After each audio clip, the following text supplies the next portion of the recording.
पूछ रही हैं 7 चक्र जो हमारे शरीर में है, क्या भक्त को इन पर कुछ ध्यान करने की आवश्यकता होती है? हमारे सब कुछ ध्यान का विषय।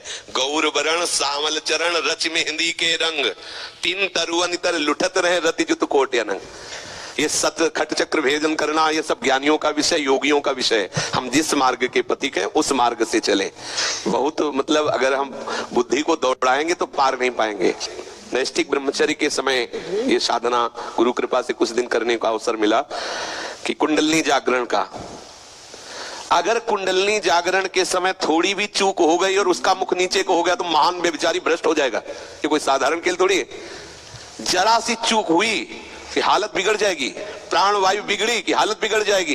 काहे को भी मतलब, और फल क्या है उसका फल क्या है? अगर संपूर्ण आप चक्रों का भेदन करके ब्रह्मरंध्र का भेदन कर, तो आप मुक्त हो गए। और यहाँ मोक्ष कड़वी लगती है ऐसा मासूक है।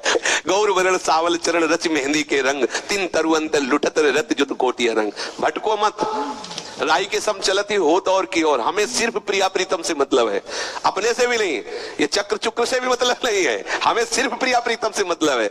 हमारे मार्ग में मैं का विस्मरण करके प्रिया प्रीतम में तन्मय हो जाना, उनके चिंतन में, उनकी लीला में, उनके गुण में, सब अपने आप हो जाता है। जो दिव्यताएं है ना वो अपने आप जागृत हो जाती है। इधर उधर भटके नहीं साधक, नहीं तो बहुत बड़ा जंगल है। आपने कहा है मुझसे गुरु अपराध बन रहा है कि सुबह नियम के अनुसार 4 बजे उठ नहीं पा रहा हूँ, इसलिए आपके दंड का अधिकारी हूँ और आपसे जल्दी उठने के लिए बल की लिए प्रार्थना। हाँ, हम सुबह आके तुम्हें रोज तो उठाएंगे है नहीं। अब उसके लिए आपको ही नियम लेना होगा। और वो ये सब दंड की बात इसमें नहीं है। इसमें हमें व्याकुलता लानी चाहिए कि मतलब 4 बजे उठना कोई आश्चर्य वाली बात थोड़ी। आश्चर्य की बात है 1:30-2 बजे उठना। आश्चर्य है 11 बजे सोए और 1:30-2 बजे उठ गए, उसमें तो थोड़ा लगता है कि आश्चर्य है। 4 बजे उठना कोई आश्चर्य की बात है? 4 बजे तक तो न जाने कितना भजन हो जाता है साधकों का। एक साधक है 3-3:30 बजे परिक्रमा हो जाती है, वृंदावन के गृहस्थ हैं। अब आप 4 बजे उठने के बाद, ये तो आपको संकोच होना चाहिए, आपको जलन होनी चाहिए कि मैं 4 बजे नहीं उठ पाता। इसके लिए आपको सावधान होना पड़ेगा ना, आपको जलन पैदा करनी पड़ेगी, आपका संकल्प दृढ़ होना चाहिए मुझे 4 बजे उठना है। और ढिलाई नहीं करना चाहिए, ढिलाई करने से बात नहीं बनती। नींद ही नहीं आएगी, अभ्यास हो जाए ना तो फिर नींद नहीं आती। नींद से जो इंद्रियों को पुष्टता मिलती है वो उससे कई गुना बढ़कर पुष्टता भजन से मिल जाती है। पर अभी तक भजन का हमारे अंदर भाव नहीं आया ना, इसलिए ऐसा है। नहीं तो ऐसा भी कई बार होता है कि नींद जैसे नहीं आई तो जैसे शांत बैठे हुए तो इंद्रियों को बल मिल जाएगा, नाम चिंतन से भजन से वो बल मिल जाएगा। वो ऐसा नहीं होगा कि 10 दिन नींद नहीं आई तो आप विक्षिप्त हो जाए, ऐसा नहीं होगा। आनंदमय स्थिति बनी रहेगा और एक नशा चढ़ेगा नाम का। तो थोड़ा समय से थोड़ा और पतले बनने की कोशिश करो। थोड़ा मोटाई बढ़ रही इसलिए नींद आती, इसका भी है प्राण स्थूल होना, शरीर बहुत मोटा हो जाना। इससे क्या है कि नींद आदि प्रमाद आदि स्थितियां आती है। सुखाओ, कई बार भोजन पाते हो? है? हाँ, तो ब्रह्मचारी भी हो ना, ये संशय है भी नहीं। शर्माओ मत, अपने सब घर के हैं। महाराज जी मैं कोशिश करता हूँ महाराज जी आपके बल से। नहीं, आपके द्वारा कोई चेष्टा नहीं होनी चाहिए।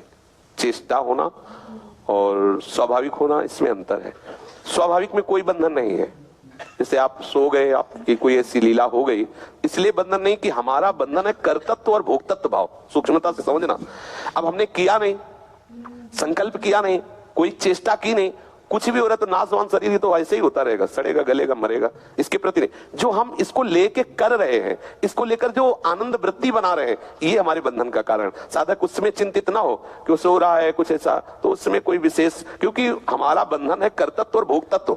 आपने किया, उसका सुख लिया, ये बंधन का कारण। इस पर सुधार कर लीजिए और इसको मतलब देख लीजिए जहां आपसे त्रुटि हो रही। और थोड़ा उपवास की तरफ दृष्टि रखिए, कम भोजन पाइए तो बहुत जल्दी। ज्यादा शरीर को अपना ना माने, निरपेक्ष उचित भोजन, उचित वस्त्र, इसके बाद कड़ा शासन। देखो, जब पता चल जाए कि ये नौकर भागने वाला है तो मालिक चतुर क्या करता है, उसे डट के काम कराता है। भाग तो जाएगा ही, जितना करवा लो।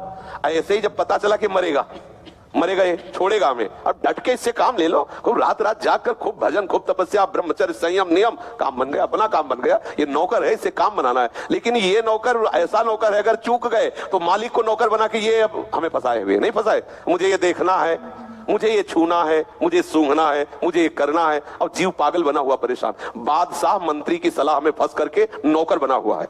जीव बादशाह है, भगवान का अंश, चेतन अमल सहज सुखरासी। तो भाई शरीर से थोड़ा दंड बैठक मारो, थोड़ा प्राणायाम व्यायाम करो, ब्रह्मचर्य रहो। भगवान ने आपको अवसर दिया है, खान पान थोड़ा कम करो, थोड़ा सुखाओ, इसको सूखने दो, थोड़ा सूखना चाहिए, तभी बात बनेगी। है कोई रोग तो है नहीं, हाँ तो बस उचित भोजन पाओ, ज्यादा मतलब घी डाल के मत पाओ, ऐसे थोड़ा